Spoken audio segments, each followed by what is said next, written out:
It is episode 184, and I'm so grateful that you're here. My name is Janine. This is my podcast, Quest for You. Thank you for joining me. I want to start out with a short tale. A belligerent samurai, an old Japanese tale goes, once challenged a Zen master to explain the concept of heaven and hell. The monk replied with scorn, "You are nothing but a loot. I can't waste my time with the likes of you." His very honor attacked, the samurai flew into a rage and, pulling his sword out from his scabbard, yelled, "I could kill you for your impertinence." "That," the monk calmly replied, "is hell." Startled at seeing the truth and what the master pointed out about the fury that had him in its grip, the samurai calmed down, sheathed his sword, and bowed, thanking the monk for the insight. "And that," said the monk, "is heaven." This is from the book Emotional Intelligence by Daniel Goleman. And Goleman continues, "The sudden awakening of the samurai to his own agitated state illustrates the crucial difference between being caught up in a feeling and becoming aware that you are being swept away by it. Socrates' injunctions, 'Know thyself,' speaks to the keystone of emotional intelligence, awareness of one's own feelings as they occur. Today's topic is self-awareness. Everything we talk about on this podcast is really all about self-awareness. This is the essence of the quest for you, because once you're cognizant of your inner self, you can then begin to understand who you truly are and make changes that are in line with that. Self-awareness is about recognizing and understanding how your own emotions affect yourself and your interactions with others. Self-awareness is the foundation of emotional intelligence. As I like to say, it starts with you. A person with emotional intelligence has the ability to recognize, understand, and manage her own emotions, and recognize, understand, and influence the emotions of others. EQ is not quite tangible, but it's observable. How you manage your behaviors, navigate social complexity, and how you make decisions, all is driven by your EQ, and it can be observed. EQ consists of 4 domains. The first 2 are about you and how you manage yourself. They are self-awareness and self-management. And the second pair is about how you are with others, and their social awareness and relationship management. And I will dedicate episodes to each of the 4 domains of EI, because I believe they are key to understanding ourselves and have better interactions with the people around us. Out of all 4, self-awareness is the most important one in my opinion. Once you know yourself, everything else gets easier. Being aware how your emotions can drive your behaviors and impact people, both positively and negatively, will then guide you into learning how to manage those emotions, both your own and those of others. A key aspect of self-awareness is self-knowledge, and both often contradict each other. How we see our various personality traits, values, attitudes, and behaviors is often quite different from how others see us. You may think you are the nicest and most peaceful person in your whole office building, but others may perceive you quite differently, maybe distant, cold, not open to suggestions, and so on. Research supports that we are not as self-aware as we think we are. In fact, I think we are quite good at deceiving ourselves. Believing we are a certain way maybe because we would like to be that person when we're really not. Organizational psychologist Tasha Eurich conducted a series of surveys and found that 95% of people think they're self-aware, but only 10 to 15% truly are.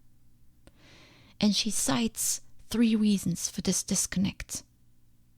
First, we naturally have blind spots. Life is demanding, and a lot of times we just operate on autopilot, unaware of how we're behaving and why. Then there's the feel-good effect. It makes us happy when we see ourselves in a more positive light. The last factor she calls the cult of self. It's the idea that we have become more self-absorbed as social media has exploded in popularity. The topic of self-awareness is thrown around a lot these days, but I think we really need to become serious about it. I think that self-awareness is not well understood, and it's time to change that. We are all good about pointing to a lack of self-awareness in others, but rarely do we turn the question on ourselves. When you begin to really work on becoming self-aware, you'll find that it's super hard. Becoming conscious of your emotional state can be challenging. For once, your emotions can change from one moment to the next. This makes it very hard to understand what is really going on. You also experience a variety of emotions at any one time, especially when you're in an elevated stage such as anger. You may feel several things at once: frustration, desperation, impatience, and anger. Then there are the outside circumstances that always seem to interfere with our emotions right then when it's most important to be aware of them. My favorite example: waiting in line for coffee. It always requires a great deal of emotional control on my part to not get impatient and short with people. But if there's someone cutting in front of me right as I walk up to the line, my effort to control my emotions is most likely going down the drain. And lastly, you may also not always recognize certain emotions for what they are. We sometimes just don't know how to correctly interpret what we feel. Becoming more self-aware requires a daily commitment because our emotions are with us at every moment of our lives. One key facet of self-awareness is self-knowledge.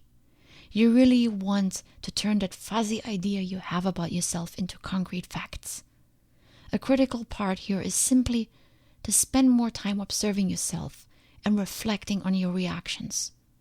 And a second part includes comparing your own self-view to an external appraisal. This can be in the form of other people and seeking their feedback on how they see you. And you can also use objective data, like assessment tests. Right now, without feedback from others, we have a very basic understanding of who we are and what our tendencies are. But sit back and think for a moment. How do you react under stress? Specifically, stress at work. How do you tend to feel and act during hectic times? What comes to mind? You see, when we take some time to really think about where our emotions come from and why, we can gain a great deal of insight. The problem is that we hardly make that time. Instead, we shoot from the hip, and then we wonder why we're so stressed out and why everyone around us is upset. Self-awareness is your ability to accurately perceive your own emotions in the moment. And I repeat, this is hard. It's not as simple as recognizing that I'm impatient. It requires digging deeper and understanding what causes my impatience. It requires a willingness to tolerate the discomfort that comes with it. And then it takes a deliberate approach to change from the autopilot reactions that are so ineffective to a more thoughtful approach that brings better results. It is a problem solving with yourself. It's understanding what makes you tick, and it's being clear on the triggers that push your buttons and set you off. I look at it as a fight. I battle against emotions that have been hardwired inside of me for many years. Long time ago, when I first came to the US, I hardly ever smiled in public. So I practiced smiling at strangers for many years, and today I can say I may have mastered it as a hardwired skill, where when someone addresses me, I don't look like I've been attacked, but I can spread a smile across my eyes and even my mouth sometimes. This is now my default reaction. And just like this, many other reactions we have can be managed through heightened self-awareness. But first, we have to be aware. Ignoring them works for a while. Saying that we will not get angry like that anymore may work for a while because the negative consequences usually stick with you for some time. But soon they are forgotten. And then when another event sets you off, your anger resurfaces. Mostly when you least expect it. Because remember, you said you won't do it again. But all that meant is, you just pushed it in the back of your mind. So facing the truth about who we are can be disturbing. We want to believe we are kind human beings and we have our act together. But that's exactly the hard work that is involved in understanding who we really are. The quest for you. It includes getting in touch with your emotions and your tendencies and having the courage to face them for what they are. So here are 3 areas of focus that I have worked on to help me become more self-aware. Since we don't see ourselves objectively all the time, we need to clean our lenses and find gaps in our day where we can detect some of those default reactions that could require some modification. We want to discover and acknowledge those subtle behaviors. And when we talk about self-management in an upcoming episode, we can then learn to change them. But first, we have to become aware when they happen and what triggers them. So my first recommendation is, take off the rose-colored glasses. We tend to overestimate how good we are, especially in the areas that we have an expertise in. Sometimes knowing too much can lead us to know very little. We feel confident and we become less open to learn. I see this a lot at work. People that know the aspects of their business really well tend to be less open to new ideas.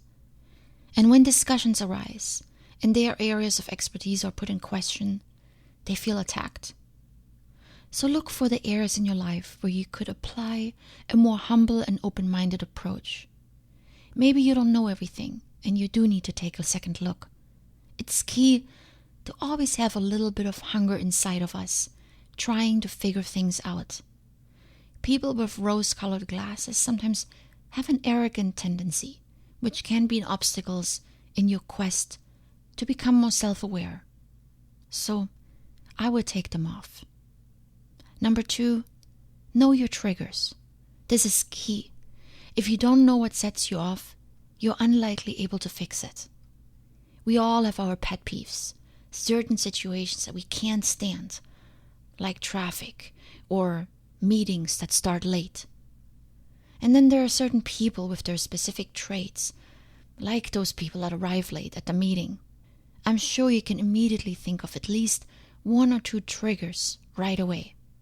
It even helps to write them down and know them.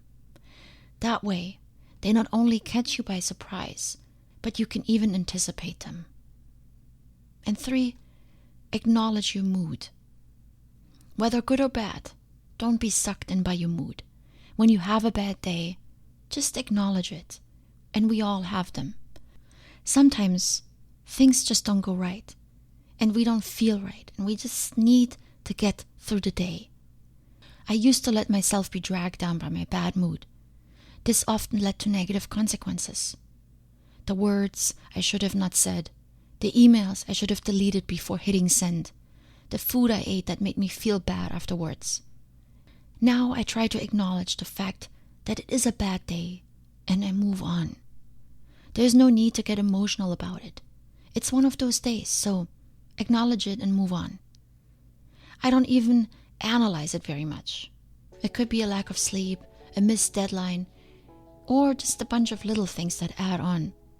When you accept it for what it is, it helps you not to get sucked in. The same applies to really good days. Nothing wrong with good days, but they can also suck you in. I might overcommit myself just because I'm in a super good mood and I feel on top of the world. I might add too many things to my Amazon shopping cart after just having finished a big presentation successfully. So there you go, my friends. Self-awareness. It's not a joyful ride, but it's a worthwhile one. Looking inside to see the true you is a process that can be difficult. But it's important to feel those reactions. While it takes courage and energy, it's worth the effort, and it helps us be more confident and more in control of our lives. Much love. Until next time.